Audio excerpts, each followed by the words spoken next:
ฟังเลยน้องพิศวรรค์มณีวงศ์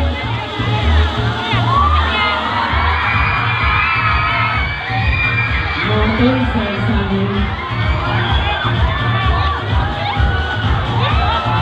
เรามาในชุดตัวอย่างและผ่านรุ่นเป็นงานปฏิบัติสิทธิ์งานปีนี้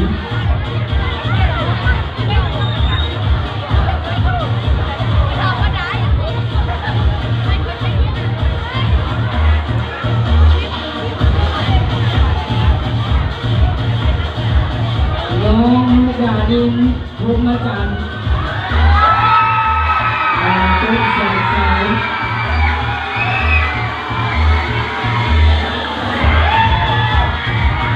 น้องในสิทธิ์ประสบประสานจิตใจหาเรื่องเล็กป่าสตินะ